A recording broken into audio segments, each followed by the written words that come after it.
Magandang araw ho sa inyong lahat mga kapatid. JDB ang inyong abang lingkod.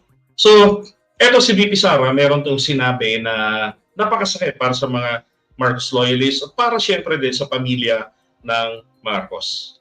Di ba?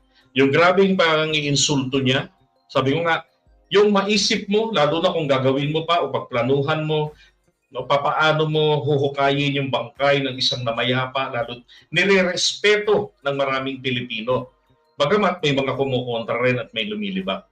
Pero ikaw na naging kaalyado nila ng pamilyang ito, ngayon ay sinabi mo na although sabihin natin ito man ay pabiro kay Aimee dahil ikaw ay binabanatan ng mga Marcos supporters, hinahanapan ka ng paninindigan sa usapin ng West Philippine Sea, sa usapin ng interes ng bayan, di ba? Na napakailap para sa iyo na gawin.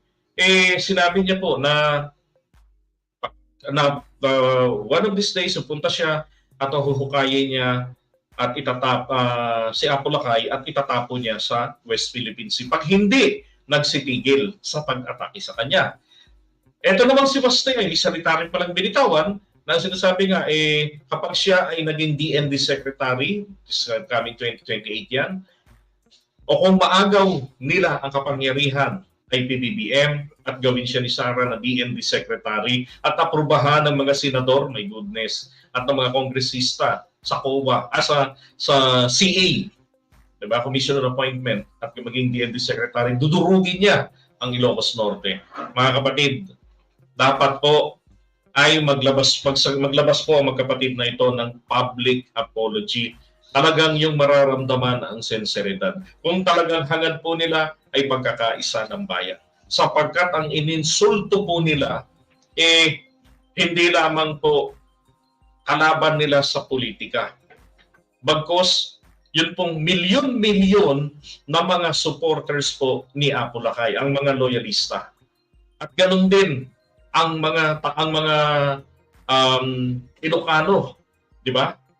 Hindi naman nangangahulugan na kapag ikaw ay taga Ilocos Norte, then ikaw lang ang Ilocano, hindi ho. Malawak ho ang mga Ilocano.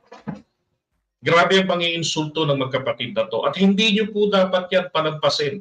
Hindi ako Ilocano, pero nakaka-insulto para sa akin yan. Isa akong Bisacol, Bisayang Bicolano, na Tagalog, taga Metro Manila. Diba? Yan po yung dapat. At kayo rin ho, i-demand ninyo yan. Hindi pwede yung dadaanin na lang tayo sa pasinto-sinto na galawan. Hindi mo po pwede na mananahimik na lang kayo palagi, nagagayahin ninyo si PBBM, gagayahin ninyo yung pamilya Marcos na hindi umiimik. Diba? Kahit na po, once and for all, magkaisa kayo. Lumabas kayo sa lansangan. I-oppose ninyo, suplahin nyo yung pinagsasabi nila. Ano bang klaseng kabastusan? Hihintayin nyo pa bang totohanin ni Sara yan? Alam nyo naman po ang may saltik at isang praning. Di ba?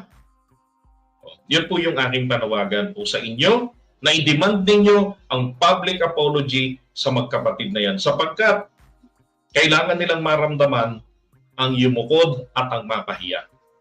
Okay, hindi ito disunity na panawagan. Sila ho ang nagsimula nito. At hindi ho ito dapat palampasin para hindi ho umabuso. Okay? So yun lang po. Maraming salamat sa inyo.